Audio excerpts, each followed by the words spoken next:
What is going on, guys? It is Blink here, back with a new guide. So in this guide, we'll be talking a little bit about the bouncer trap and a few tips of fighting opponents. I'm also wondering what you guys think of the new battle royale called Royale. I'm planning on creating some sweet guides on it. Now, Fortnite is my #1 priority, so anytime I do make a Royale guide, I'll have guaranteed Fortnite guide out for the day. But let me know if any of you guys have played it and would enjoy another game added to the channel. Anyways, guys, the V-Bucks giveaway is still going on, so make sure to visit the link in the description to enter. And lastly, don't forget to subscribe and turn on notifications, as I post an Amazon gift card code in the comments every time I upload. By turning on notifications, you have a way better chance of getting here first and redeeming that code. Anyways, guys, let's get to this guide. So, in this first situation, we'll talk a little bit about the new bouncer trap. It's got a weird name, that's for sure. I've seen players use it to propel their opponents into their traps, but what it's best used for is to engage or disengage in fights.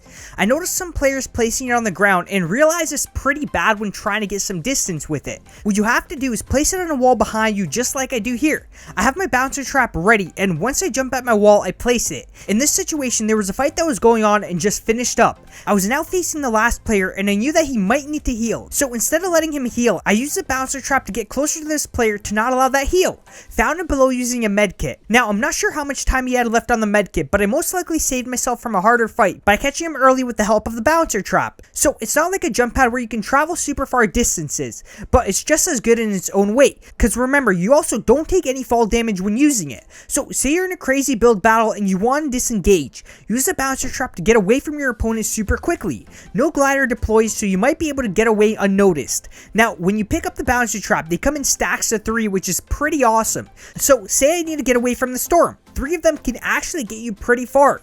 The key is to not build too high and not build too low. You want to build yourself at a medium height, that way you're actually saving time. If you build too high, then by the time you use the bouncer trap, you could have already ran the distance you built up. So by only building a few stories high, you can gain some distance and repeat the step 2 more times, because as I said, you get up to 3 bouncer traps when you pick them up. Here's another bouncer trap example. Heard a fight up ahead and went ahead and built up to join the fight quick enough. Now, watch out when you're building. You don't want to get shot down in the process. So make sure you're pretty quick at placing bouncer traps down. So I was able to get 1 kill, and there were 2 more players up ahead. The first player on my right tried pushing me, so I made sure I'm only exposed to him. After eliminating him, I tried building up, and the issue was that he was already above me taking shots. When someone's above you, make sure you're prepared to place walls down. You should smack into your own wall just like I did. Building stairs won't help, as you'll still be exposed. So make sure you're fast at placing walls down, that way you basically smack into your own walls. She then exposed herself, which gave me an easy elimination. Now, I want to give you guys a quick tip about players beating you to the high ground. If you notice players building up without walls, shoot down the ramps, that way you can instantly go up for the buildup as they're dropping. It's a smart way of easily getting the high ground without any effort. Assess the situation and see if you can somehow make it easier for yourself. Even if you do see walls in front of the ramps, you can still do it if you can get an angle on just the ramp. In this situation, I kept spraying at this player because he never defended himself with his materials. Had he placed walls down, I would have kept shooting him until he had more than 1 line of support. The moment he had enough materials to cover himself, I would have built up because I'd have an easier chance to grab the high ground before him. Just a quick little tip. Just having ramps without walls is the biggest red flag of just taking shots. So try noticing these things and take action. Even like in this situation, this player shot me down to 56 HP. And once again, I noticed a bunch of single ramps. So what I did was decide to shoot them because that's only 1 line of support. I'm guaranteed to get a few hits onto this player by the time he gets to me. Now, the way he's pushing is fine. The only issue was that I was spraying him the whole way. So what he should have done was added the walls in front of the ramps. That way he's got that extra line of support.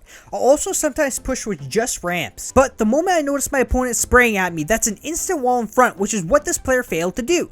So as a result, I was able to put in some shots. Now, I'm explaining this because it's useful when players are a little farther trying to push you from a distance. If they're single ramp pushing, then destroy the ramps, that way you're putting some potential damage as they get closer. The situation might flip and now they need to heal as you're pushing them. So to sum up the situation, anytime you notice a single ramp push, then don't be afraid to take shots onto your opponent. Well guys, this is for this guide. It was a little shorter, but hopefully I've helped some people out, and a like and a sub will be greatly appreciated as it does help me out a lot. Anyways guys, thanks for watching, and I hope you have a great rest of your day or night, and I'll see you on the next one.